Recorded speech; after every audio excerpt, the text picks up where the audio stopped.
Assalamualaikum warahmatullahi wabarakatuh. Saya Rizky Fortunisa dari Pendidikan Bahasa Arab semester 5 akan menerangkan tentang indikator pencapaian kompetensi mata pelajaran Bahasa Arab MTS. Yang pertama ada pengertian indikator pencapaian kompetensi. Indikator merupakan pencapaian kompetensi dasar yang ditandai oleh perubahan perilaku yang dapat diukur yang mencakup sikap, pengetahuan, dan keterampilan. Indikator dikembangkan sesuai dengan karakteristik peserta didik, mata pelajaran, satuan pendidikan, potensi daerah, dan dirumuskan dalam kata kerja operasional yang dapat diobservasi atau dapat diukur. Indikator merupakan kades secara spesifik yang dapat dijadikan untuk menilai ketercapaian hasil pembelajaran dan juga dijadikan sebagai tolak ukur sejauh mana penguasaan pelajaran siswa terhadap suatu bahasan atau terhadap suatu bahan ajar. Yang kedua yaitu fungsi indikator pencapaian kompetensi. Di sini fungsi indikator pencapaian kompetensi ada 4. Yang pertama itu sebagai tolak ukur keberhasilan penguasaan kompetensi dasar. Yang kedua sebagai acuan tujuan pembelajaran. Yang ketiga sebagai acuan materi pembelajaran. Dan yang keempat sebagai acuan penyusunan instrumen sebuah evaluasi pembelajaran. Nah, setelah fungsi ada ketentuan perumusan IPK. Nah, yang pertama ketentuan perumusan IPK itu adalah indikator dirumuskan dengan KD. Yang kedua menggunakan kata kerja operasional atau KKO yang dapat diukur. Nah, di dalam kata kerja operasional ini ada 3 kemampuan, yaitu ada kognitif, afektif, dan psikomotor. Kemudian ketentuan yang ketiga adalah indikator dirumuskan dalam kalimat yang simpel, mudah dipahami, dan jelas. Yang keempat, tidak menggunakan kalimat ganda yang berarti ganda. Kemudian yang kelima itu hanya mengandung satu tindakan. Kemudian yang terakhir yang keenam yaitu memperhatikan karakteristik mata pelajaran, potensi, dan kebutuhan peserta didik, sekolah, lingkungan, masyarakat. Selanjutnya adalah langkah-langkah perumusan indikator pencapaian kompetensi. Itu ada 2 langkah.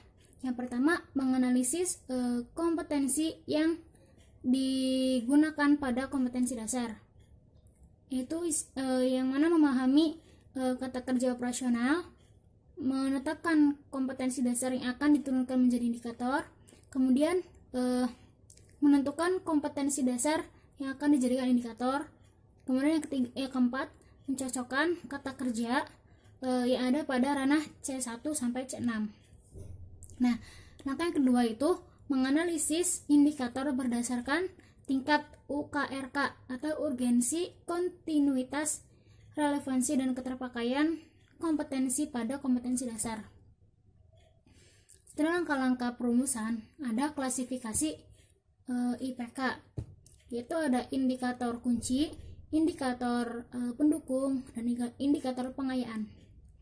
Indikator kunci cirinya yaitu memenuhi kriteria UKRK, kemudian menentukan kompetensi minimal yang terdapat pada kompetensi dasar, kemudian memiliki sarana untuk mengukur ketercapaian standar minimal dari standar kompetensi dasar, kemudian dinyatakan tertulis dalam RPP dan teraktualisasi dalam pelaksanaan pembelajarannya.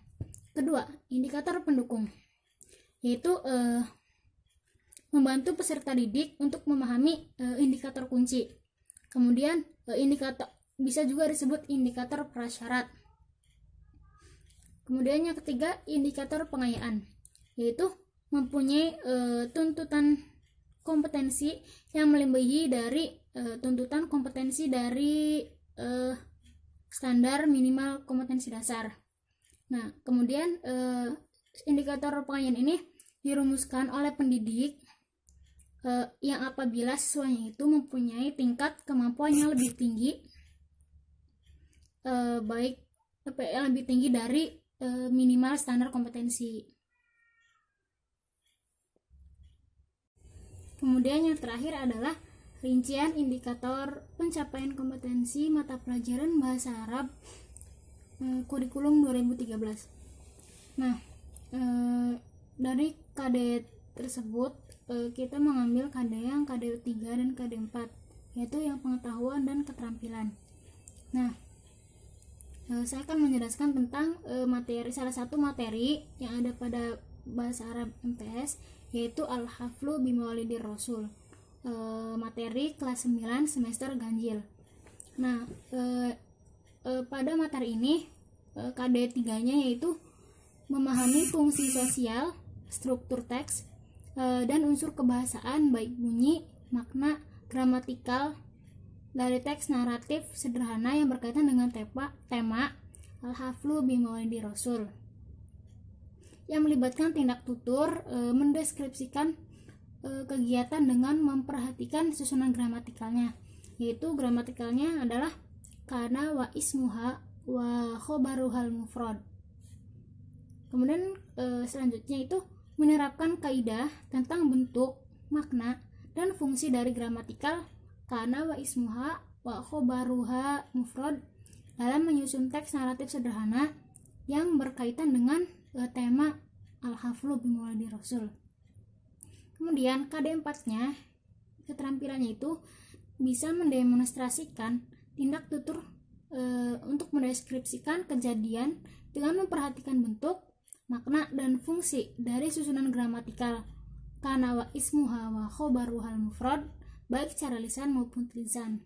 Kemudian setelah mendemonstrasikan yaitu bisa menyusun teks naratif sederhana yang berkaitan dengan tema tersebut, dan tidak lupa memperhatikan bentuk, makna, dan fungsi dari susunan gramatikalnya. Kemudian untuk IPK-nya yaitu IPK pada KD 3 yaitu